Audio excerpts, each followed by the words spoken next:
There's a tugboat captain up in Washington, and he was working in his garage. He had 3 dogs, a big one and 2 small ones, and he let them out at night to go outside before taking them to bed. And all 3 rushed outside and rushed under his table, his bench. The big dog took off for a wall of brush, which is 40 feet away. So the man stepped outside quickly, and he heard a thump, and his big dog, 50 or 60 pounds, came flying through the air, over and over, 42 feet. We measured it, and landed at his feet.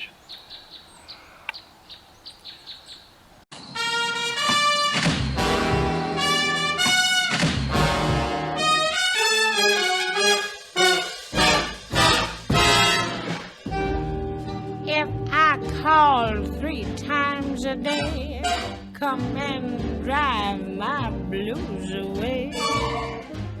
When you come, be ready to play. Do your duty.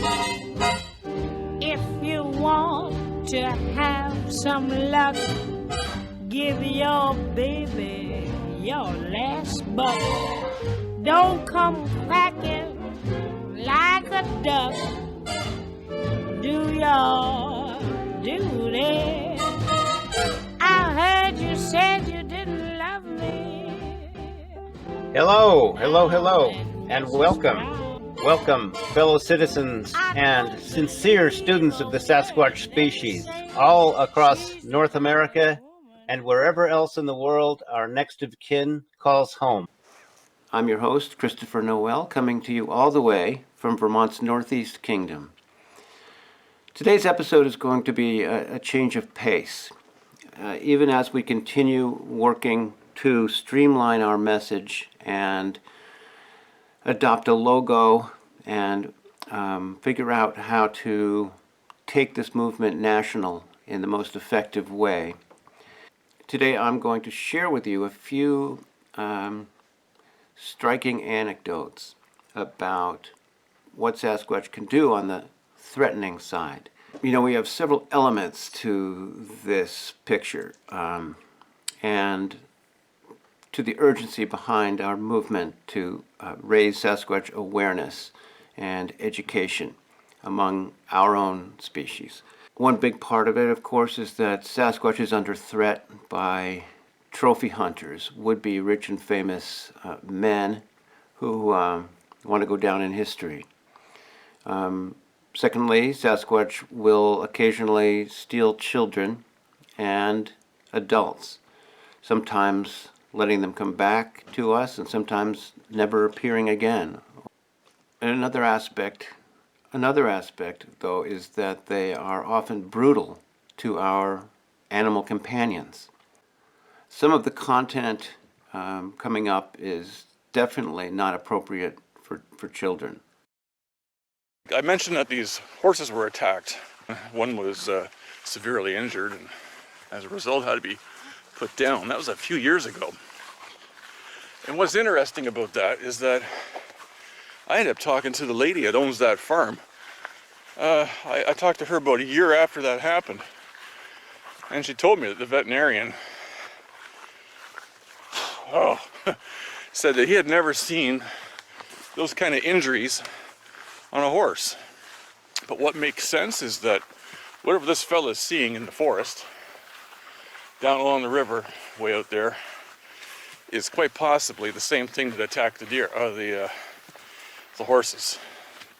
You know, it scared the one horse so bad it actually ran right straight through a wire fence. And I guess that's probably the one that was put down. But he also had these injuries on him that didn't look like claw marks.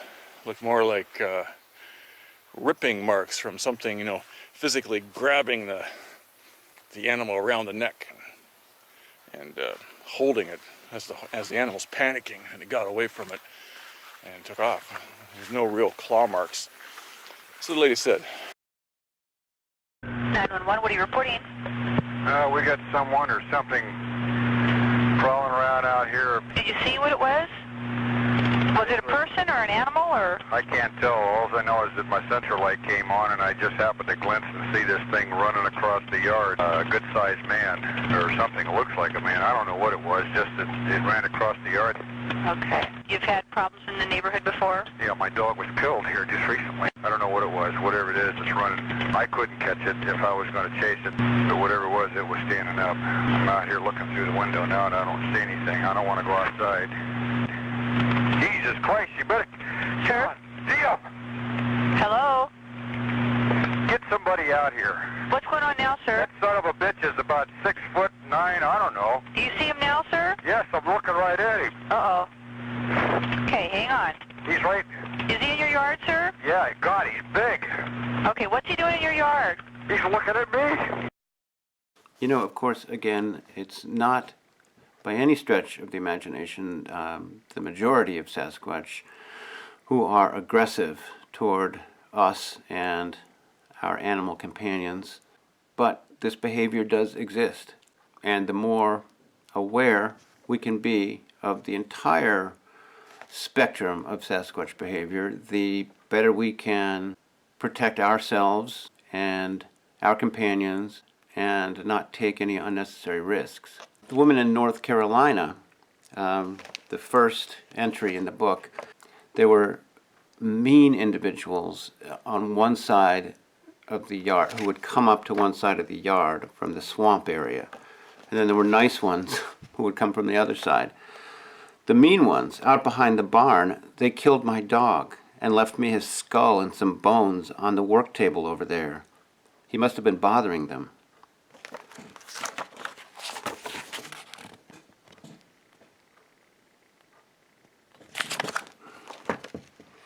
It was very hard to accept, but we moved on. I have had worse times. You get over stuff and move on. Hey, what's going on, my friends? Hiker Dave here. How are ya? Just getting some breaking news in the Massachusetts area about a 400-pound horse that was killed in Hillsdale, Massachusetts. Just heard about it this morning. So it happened recently, I don't know, yesterday maybe, day before. So this horse was 400 pounds, right? And from what the people say that own the horse and the property, the horse was pulled from the barn. Now, they're blaming a bear on this. Of course they would. And a 400-pound horse, it was a small horse, pulled from the barn, pulled up and over the gate and the fence. So it wasn't killed in its pen. It was picked up and pulled over the fence, and then it was found, I think this morning, with coyotes feeding on it. So here comes the graphic part. This from a woman living in Iowa who had 4 horses at the time. A gelding, an older mare, a younger mare, and then a filly that she had just adopted. And she says that the filly was 15 hands high, but just walking bones. And she was trying to nurse it back to health. It was about 11 a.m., and I was washing my back door window panes when the old mare came to the gate and screamed at me. It was a high-pitched, shrill noise, which is why I say screamed. I threw on my coat and grabbed my camera. I thought, big cat. As I get out to the feedlot, I see the gelding walking on his back legs and biting at the air with his nose holes flared bigger than I knew they could ever be flared. The year-old filly was just running around in circles and making high-pitched noises. I noticed the rescued filly wasn't in sight. As I walked into the feedlot, the mare gets on my left and the gelding gets on my right. I wasn't walking, but not full out running. Now those 2 horses stayed right with me and never got more than a few inches from my body. We are heading down to the gate that leads into the timber patch looking for the missing filly. Just as we got to the gate, there in the timber part, about 20 feet in, was what I called the monkey man. It had that filly and was raping her. She was on her front legs, but her butt was pulled to this monkey man, and she was almost in a sitting position. The monkey man had a hold of her shoulders. As it saw me and looked me straight in the eyes for a good 3 or 4 seconds, it let her loose, making 3 scratches down each of her sides from chest to hips. She had been trying to get loose, and when he let her go, she stumbled and could hardly get to me and the older two horses, as she was shaking too badly. Then the smell came and I started coughing. It was like an asthma attack. Those eyes were very small and black, mean and wild looking. It felt that he looked to my soul. That's when I started shaking like the horse. I did not move until he did. He just casually turned and strolled off, taking big strides and swinging his arms. I turned and the two horses were standing right with me, and the rescued filly had made it a little farther past them. She stood there and waited for all of us, still shaking, the both of us. I started talking with her and got a hold of her and took her inside the barn where I kept all my meds for the horses. She had blood running down the backs of her legs, almost to her hooves. She had the scratches down both sides. I took a rag and a bucket of water and washed and dried her down. I took the tube of triple antibiotics and squeezed it into a syringe and then put that in her vulva. I put another kind of salve that my grandmother taught me to make on the scratches on her sides, gave her a shot of penicillin, some food and water, and went in the house. I could not quit shaking. I thought, who the hell do I call that would believe such a story?